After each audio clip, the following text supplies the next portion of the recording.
Banyak di luar sana yang memahami bahwa kapitalisme dan liberalisme adalah sama. Kapitalisme mungkin lahir dari sistem pasar bebas dan besar di ideologi liberalisme. Sebenarnya, apa sih kapitalisme itu? Kapitalisme bukan sesuatu yang asing, isme yang begitu familiar dan sangat populer. Tapi, apakah kita sudah benar-benar bisa mendefinisikan kapitalisme dengan tepat? Apakah kapitalisme itu sebuah ideologi, mandat politik, atau sistem ekonomi? Apakah kapitalisme itu sama dengan liberalisme? Apakah kapitalisme itu antitesis dari komunisme? Selamat datang di Jurnal Salah Kamar. Maaf bagi yang salah kamar. Kali ini kita akan mengupas apa itu kapitalisme. Searching aja di Google. Kalian akan dengan mudah temukan definisi kapitalisme ini. Yang rata-rata kurang lebihnya seperti ini.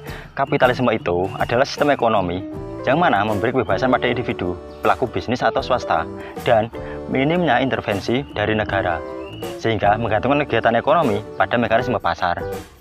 Cobalah googling, pasti akan kalian temukan banyak artikel yang kurang lebih sama mendefinisikan kapitalisme seperti itu. Pertanyaannya, apakah kita sudah tepat mengartikan kapitalisme itu sebuah sistem ekonomi? Atau mandat politik? Jangan-jangan ideologi? Dari sini, kita sudah mulai bias. Sebelum kita mengupas kapitalisme lebih jauh, kita pahami dulu apa itu sistem ekonomi.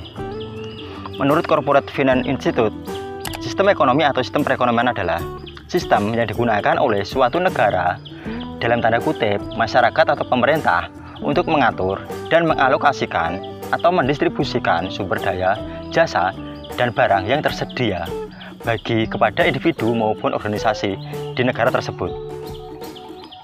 Kurang lebih seperti itu. Lalu, salahkah kita mengartikan kapitalisme itu sebuah sistem ekonomi? Mendefinisikan kapitalisme sebagai sebuah sistem ekonomi juga tidak salah, tapi kurang akurat dan mendalam. Jadi, jika kapitalisme adalah sebuah sistem ekonomi suatu negara, maka jelas akan ada suatu negara yang mengakui secara resmi bahwa kapitalisme itu adalah sistem ekonomi negara tersebut. Tapi sayangnya tidak ada sama sekali negara di dunia ini yang mengakui bahwa sistem ekonominya menganut kapitalisme. Apakah Amerika? Iya, memang kita akui di Amerika itu banyak kita temui praktek kapitalisme atau pelaku-pelaku kapitalis yang jamak.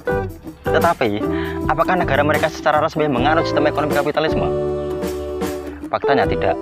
Mereka mengakui menganut sistem ekonomi campuran, sama halnya negara kita. Meski begitu, kita tak mungkin menyimpulkan kapitalisme ini sukar didefinisikan. Mari kita mengkaji secara mendalam untuk mendefinisikan terminologi kapitalisme ini lebih tepat lagi. Kita tarik ke sejarah. Dari mana sih asal terminologi kapitalisme ini? Faktanya, istilah kapitalisme itu pertama kali digaungkan oleh Karl Marx dan Engels lewat buku mereka yang berjudul Das Kapital. Dalam Das Kapital, diantaranya Karl Marx mengkritik teori ekonomi Adam Smith. Si Marx menyebutnya dengan kapitalisme. Tahu sosok Adam Smith? Nah, Adam Smith ini begitu populer dengan sebutan bapak kapitalisme. Meskipun Adam Smith sendiri tak pernah menciptakan istilah ini. Justru terminologi ini muncul 100 tahun setelah kematiannya. Adam Smith menelurkan teori ekonomi pasar bebas.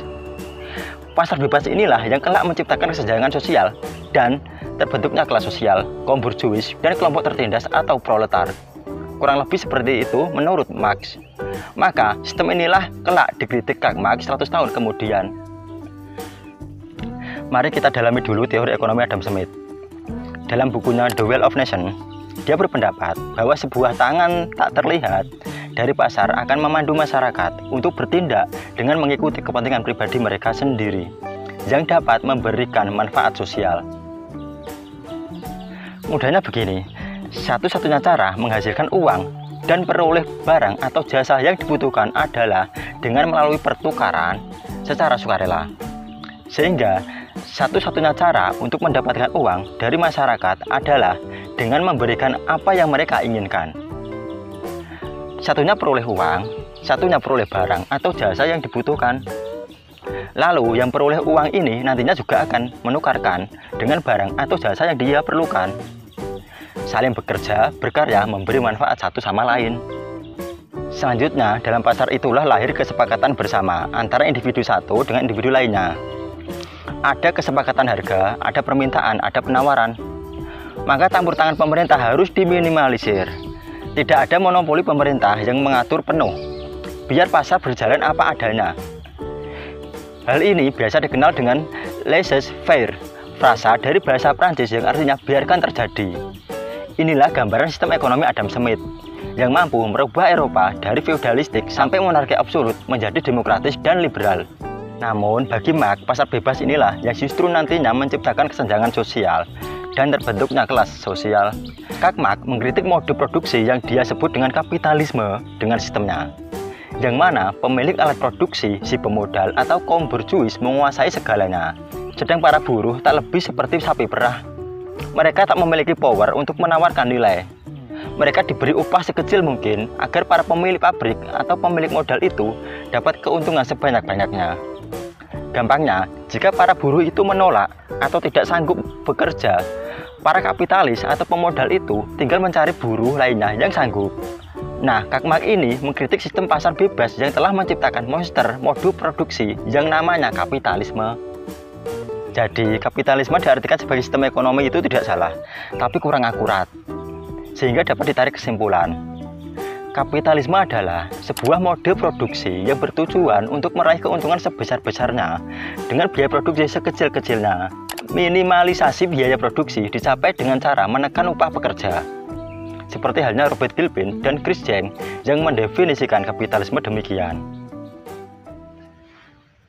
Banyak di luar sana yang memahami bahwa kapitalisme dan liberalisme adalah sama.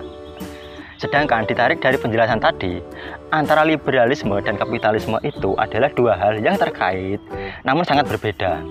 Kapitalisme adalah mode produksi, sedangkan liberalisme adalah ideologi. Kapitalisme mungkin lahir dari sistem pasar bebas dan besar di ideologi liberalisme. Tapi tengoklah Cina dengan sistem pemerintahan sosialisnya, atau Arab Saudi yang monarki teokratisnya. Kapitalisme bisa besar dan subur di sana. Di sini dapat kita tarik kesimpulan bahwa kapitalisme itu sangat adaptif, bisa hidup di mana saja, dari berbagai sistem pemerintahan dan ideologi apapun. Mungkin saja liberalisme yang besar di Eropa dan Amerika dengan sistem ekonomi pasar bebasnya telah menyuburkan kapitalisme. Tapi kita tak dapat menarik kesimpulan bahwa liberalisme adalah kapitalisme, atau liberalisme dan kapitalisme adalah satu kesatuan. Karena liberalisme itu sendiri sebuah ideologi yang mencita-citakan kebebasan semua individu dan persamaan hak. Justru dengan kapitalisme, tidak semua individu akan mendapatkan kebebasan dan persamaan hak. Hanya kelompok borjuis yang peroleh kebebasan dengan merenggut kebebasan dan hak kelompok pekerja atau proletar. Sehingga kapitalisme itu ada kebebasan yang dikondisikan hanya untuk kelas sosial tertentu, yaitu kaum borjuis itu tadi. Sehingga mengartikan liberalisme sama dengan kapitalisme adalah sangat keliru. Pun tak sedikit tokoh-tokoh atau varian liberalisme atau libertarianisme yang justru sangat anti kapitalisme. Anarkisme contoh katakanlah, yang merupakan varian dari libertarianisme kiri yang begitu anti kapitalisme. Mungkin kesempatan lain kita akan mengupas liberalisme atau libertarianisme secara mendalam. Maka teruslah dukung channel kami agar semakin berkembang. Penjelasan saya tadi terkait definisi kapitalisme murni subjektif dan bisa diperdebatkan. Kembalinya ke kita masing-masing.